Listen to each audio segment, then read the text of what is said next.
بسم اللہ الرحمن الرحیم۔ آج جو سوا پارہ پڑھا گیا اس میں پوری سورۃ الانعام کی تلاوت کی گئی ہے۔ اس سوا پارے میں خلاصے کے طور پہ 6 باتیں اہم ہیں۔ سب سے پہلی بات تو یہ ہے کہ پورے قرآن کریم میں بالعموم لیکن سورہ انعام میں بالخصوص خاص طور پہ اللہ پاک نے شرک اور شرک پر چلنے والے مشرکین پر رد فرمایا ہے، نکیر فرمایا، اس لیے کہ اس کائنات کا سب سے بڑا گناہ اور جس گناہ کی وجہ سے سب سے زیادہ اللہ پاک کا غضب غصہ جوش میں آتا ہے وہ شرک کا گناہ ہے دوست۔ اس لیے اللہ پاک نے اس گناہ کے لیے قیامت کے دن معافی نہیں رکھی، اس کی وضاحت فرما۔ تو شرک ایسی برائی ہے، ایسی گندگی اور نجاست ہے کہ انسان اگر کسی سے سیکھے نہیں، کسی سے پڑھے نہیں، لیکن صرف اپنے عقل سے کام لے تو اس کی عقل بھی اس کو اس بات پہ آمادہ کرتی ہے کہ اللہ پاک کی ذات کے ساتھ شرک کرنا یہ بہت بڑی نادانی ہے۔ ایسی چیزیں جسے انسان خود اپنے ہاتھ سے بنا لے، ایسی چیز جسے انسان اپنے ہاتھ سے تراش لے، چاہے وہ مٹی کی ہو، چاہے وہ پتھر کی ہو، چاہے وہ پھر مقدس ہستیوں کی ہو، لیکن اگر عقل پہ زور دے تو عقل کہتی ہے کہ جو چیز اپنے وجود میں میرے ہاتھ کی محتاج ہے وہ معبود کیسے ہو سکتی؟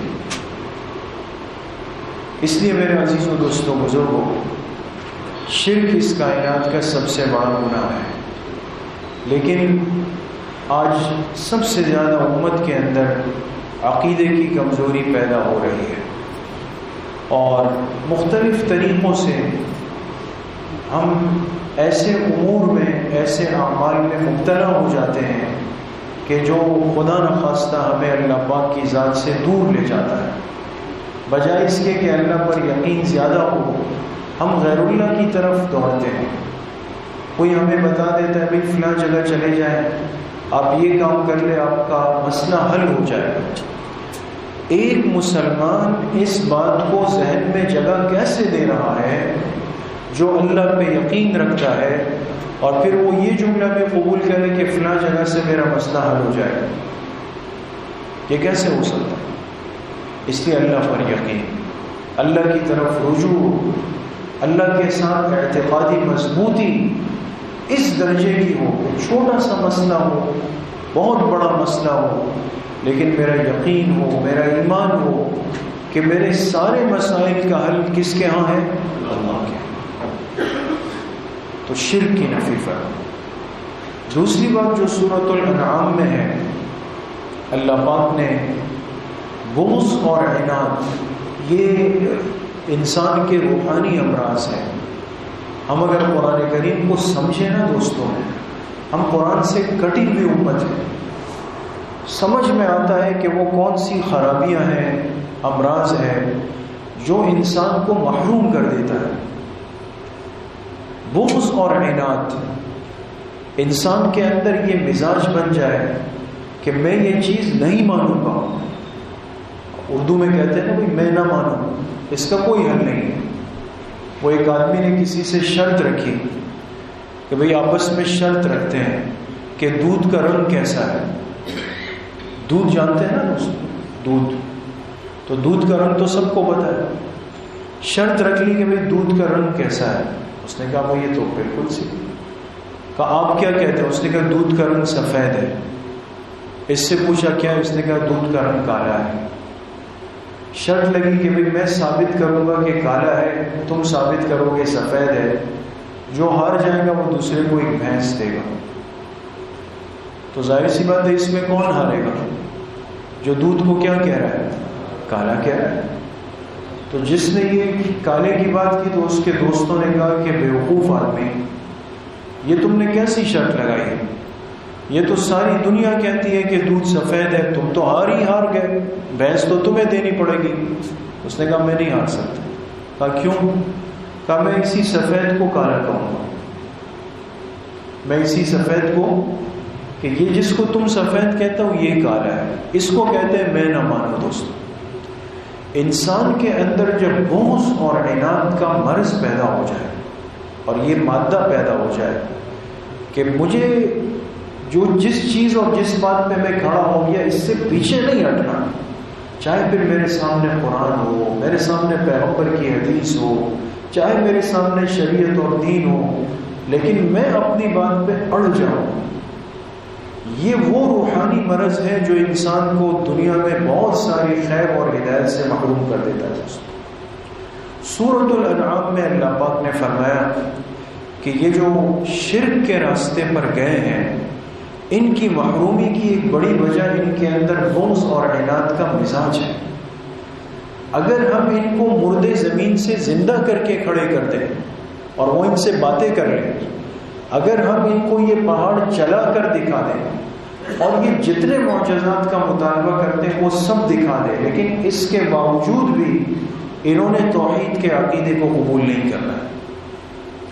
اس لیے میرے عزیز و دوستوں بزرگوں، بحیثیت ایک مسلمان کے ہم وہ امت ہے کہ ہماری مزاج، ہماری سوچ میں وسعت ہونی چاہیے۔ کبھی بھی اپنے آپ کو ایک خول میں بند مت کریں، ضدی مزاج اپنا مت بنائیں کہ بس یہ چیز ہے تو میں اس پر چلوں گا۔ ارے بھائی یہ غلط ہے، نہ قرآن میں ہے، نہ حدیث میں ہے، نہ صحابہ نے کیا، کیوں کر رہے ہیں؟ بس بھائی ہمارے باپ دادا اوپر سے کرتے ہوئے آ رہے، ہم تو کریں گے۔ یہ آج جو مختلف موقعوں پر ہم اپنے رسم و رواج میں جکڑے ہیں، باوجود ہے کہ ہمارے سامنے قرآن آئے، پیغمبر کا فرمان آئے، صحابہ کی زندگی آئے، ہم اس سے ایک قدم پیچھے نہیں ہٹتے۔ یہ اس بات کی دلیل ہے کہ میرے اندر یہ روحانی مرض اندر پنپ رہا ہے، پیدا ہو چکا ہے، اس کے علاج کی ضرورت ہے۔ تیسری بات جو سورۃ الانعام میں ہے، اللہ پاک نے ایمان اور کفر کو ایک تشبیہ دے کر سمجھا ہے۔ آج تو چونکہ ایمان ہمیں بہت سہولت آسانی سے مل گیا ہے، قدر بھی نہیں ہوتی پھر جو چیز سہولت سے ملے۔ فرمایا ایمان ایسا ہے جیسے کہ ایک نور ہوتا ہے، روشنی ہوتی ہے۔ آپ ساتھی یہاں بیٹھے ہوئے دیکھیں روشنی چل رہی، آپ کو دیوار، پنکھے، پردے، ممبر، کرسی، ہر چیز نظر آ رہی ہے۔ آپ جب مڑیں گے احتیاط کریں گے بھی کسی ساتھی سے پیر نہیں لگ جائے، ہے نا؟ یہ سب چیزیں کیوں ہیں بھائی؟ کہیں گے اس لیے کہ روشنی ہے۔ اس کے باوجود اگر کوئی ٹکرا جائے تو کہے گا بھائی تمہاری آنکھیں کام نہیں کر رہی۔ ایمان کو فرمایا یہ نور ہے۔ جس بندے کو اللہ ایمان کی نعمت دے دے، یہ اللہ کی طرف سے ایک نور میں آ جاتا ہے، ایک روشنی میں آ جاتا ہے۔ اس روشنی میں آنے کے بعد اس کے لیے صحیح اور غلط کا فیصلہ کرنا، صحیح اور غلط راستے کے فرق کو پہچاننا آسان ہو جاتا ہے۔ اور فرمایا کفر کیا ہے؟ فرمایا یہ ظلمت ہے، اندھیرا ہے، تاریکی ہے۔ جو نعوذ باللہ کفر میں ہوتا ہے یہ اندھیرے میں گھوم رہا ہے، اس کو کچھ نظر ہی نہیں آ رہا، ادھر ادھر سے ٹکرا رہا۔ اس لیے میرے عزیز و دوستوں بزرگوں، ایمان بہت بڑی نعمت ہے۔ ہمارے بزرگوں نے یہاں تک لکھا کہ ہم دن میں صرف ایمان کی نعمت پر بھی اللہ کا شکر ادا کرنے کے لیے 2 رکعت نفل پڑھیں۔ ایسے بہت ساری نعمتیں ہیں نا، انسان کہتے ہیں بھائی 2 رکعت صلاۃ الشکر پڑھ لیں، ان کبھی ذہن نہیں گیا کہ ایک ایسی نعمت ہے جو ہر لمحہ ہمارے ساتھ جڑی ہوئی دل میں ہے۔ وہ نعمت کون سی ہے؟ نعمت ایمان ہے دوست، اس کی حفاظت کرنی چاہیے۔ چوتھی بات جو سورۃ الانعام میں ہے، اللہ پاک نے مقتدین اور مضلین، وہ طبقہ جو دنیا میں ہدایت پر رہا، وہ طبقہ جو دنیا میں گمراہی کے راستے پر چلا، ان کے آخرت کا انجام بتایا کہ جو دنیا میں جس ترتیب پر چلا آخرت میں اسی ٹھکانے میں جائے گا۔ ایسا نہیں ہو سکتا کہ دنیا کا فرعون آخرت کی جنت کو پالے گا، یہ نہیں۔ جس نے دنیا میں ہدایت کو قبول کیا، فرمایا اس کے لیے جنت تیار کر رکھی، اور جس نے دنیا میں گمراہی کو اختیار کیا، اللہ کے دین کو ٹھکرایا، فرمایا اس کے لیے جہنم کو تیار کر رکھا۔ تو دنیا کی زندگی آخرت کے ٹھکانوں کو طے کر دیتی ہے۔ پانچویں اہم بات جو سورۃ الانعام میں ہے، ان مشترکہ باتوں کا ذکر ہوا سورہ انعام کے آخر میں، جو تمام آسمانی مذاہب میں موجود تھی۔ تمام آسمانی مذاہب، بعض خیر کی باتیں ایسی ہیں جو پچھلی امتوں سے چلتی ہوئی آئی ہے دوست، یہود میں بھی تھی، نصارہ کے اندر بھی تھی، زبور میں بھی تھی، صابئین میں بھی تھی، آخری امت کو بھی دی گئی۔ وہ کیا تھی؟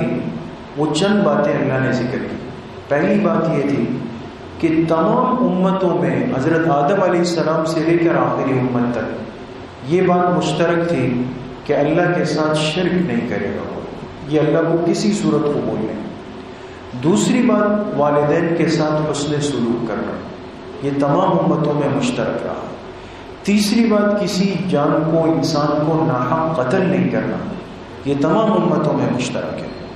چوتھی بات ناپ تول میں کمی نہیں کرنی، یہ تمام امتوں کے اندر مشترک رہا ہے۔ پانچویں بات وعدہ کر کے وعدے کو پورا کرنا ہے، یہ تمام امتوں کے اندر مشترک رہا ہے۔ چھٹی بات کبھی اپنی اولاد کو بھوک کے اندیشے سے قتل نہیں کرنا۔ انسان یہ سوچے کہ بچے زیادہ ہوں گے، کھائیں گے کہاں سے، میں ان کو کہاں سے کھلاؤں گا، نعوذ باللہ۔ اگر کوئی یہ سوچ رہا ہے، فرمایا خشیت املاق، بھوک کے اندیشے سے اپنی اولاد کو قتل مت کرنا۔ اور ساتویں بات جو وعدہ اللہ سے کیا اس کو پورا کرنا ہے کہ اللہ کی مان کر چلنا۔ اور آٹھویں بات ساری زندگی صراط مستقیم کو اختیار کرنا۔ یہ وہ 8 مشترکات ہیں کہ فرمایا جو تمام آسمانی مذاہب اور ادیان کے اندر موجود تھی، اور اللہ نے اس امت کو بھی عطا فرمایا۔ چھٹی اور آخری بات جو سورۃ الانعام میں ہے، اللہ کی مہربانی اور اللہ پاک کی شفقت کا ایک عجیب ضابطہ بیان ہوا ہے دوستو۔ اللہ کی ذات کتنی مہربان ہے۔ من جاء بالحسنۃ فلہ عشر امثالھا، فرمایا جو ایک نیکی دنیا میں کر لے گا اور اس نیکی کو بحفاظت مجھ تک لے آئے گا، پہنچا دے گا، تو میرا وعدہ ہے کہ میں اس ایک نیکی پر اس کو 10 گنا اجر دوں گا، ایک نیکی پر۔ ومن جاء بالسیئۃ فلا یجزی الا مثلها، اور جس نے ایک گناہ کیا اور پھر توبہ نہیں کی اور اسی گناہ کے ساتھ قیامت کے دن مجھ تک آیا، تو اس ایک گناہ پر اس کو ایک سزا ملے گی۔ فرق سمجھ آیا دوستوں؟ نیکی پر کیا ضابطہ رکھا کہ ایک نیکی پر 10 گنا، یہ وعدہ ہے۔ اور گناہ پر یہ نہیں فرمایا کہ گناہ پہ ایک سزا، گناہ سے توبہ نہیں کی، اس گناہ سے بغیر توبہ کیے ہوئے اس کو ساتھ لائے تو اسی کا مثل اس کو دیا جائے۔ علماء نے روایت نقل کی، یہاں تک روایت نقل کی دوستوں کہ حدیث پاک میں آتا ہے کہ ایک بندہ ایک گناہ کر لیتا ہے، اس سے سرزد ہو جاتا ہے، تو لکھنے والا جو فرشتہ ہے وہ جب اپنا قلم بڑھاتا ہے تو اللہ اس فرشتے سے فرماتے ہیں ٹھہر جاؤ، ابھی مت لکھو، اس کے نامہ اعمال میں یہ گناہ مت لکھو، شاید میرا یہ بندہ توبہ کر لے، معافی مانگ لے مجھ سے۔ تو فرمایا فرشتے کا وہ قلم رک جاتا ہے، انتظار کرتا ہے، کیا ہوا گناہ اس کے نامہ اعمال میں اللہ پاک نہیں لکھواتے دوست، تا وقت ہے کہ فرمایا یہ بندہ کیا کرتا ہے، بدنصیبی میں آ کر اس گناہ کو دوسری مرتبہ کر لیتا ہے۔ جب دوسری دفعہ کرتا ہے پھر اللہ فرشتے کو اجازت دیتے ہیں کہ اب اس کے اس پچھلے گناہ کو ابھی لکھ دیں۔ اللہ کی مہربانی کی تو کوئی حد ہی نہیں ہے دوستو، نوازنے کی حد ہی نہیں، لیکن کمی ہے دوستو تو وہ ہمارے اندر ہے۔ ان کے الطاف تو ہے عام شہیدی سب پر، تجھ سے کیا ضد تھی اگر تو کسی قابل ہوتا۔ ہم نے اپنے اندر محرومی پیدا کر دی دوستو، اپنے آپ کو خراب کر دیا۔ تو رحمتوں کا، برکتوں کا، مغفرت کا مہینہ ہے، اللہ سے اپنے گناہوں کے معاف کروانے کا مہینہ ہے، موقع ہے۔ کثرت کے ساتھ توبے کا عمل، کثرت کے ساتھ دعا کا عمل، جب بھی موقع ملے انسان دعاؤں میں مشغول ہو جائے. سابقہ زندگی کے جتنے بھی گناہ ہیں دوستوں، کسی انسان کو یہ یاد نہیں ہے کہ میں نے کتنے گناہ کیے. کسی کو یاد ہے؟ کسی کو نہیں پتا کسی کو. لیکن اللہ پاک کی رحمت سب چیزوں پہ وسیع. ایک دفعہ یہ بندہ صدق دل سے نادم ہو کے توبہ کرے گا، اللہ اس کو رحمت کی چادر میں ڈھانپ دے. اللہ پاک مجھے بھی آپ سب کو صحیح عمل کی توفیق نصیب فرمائے.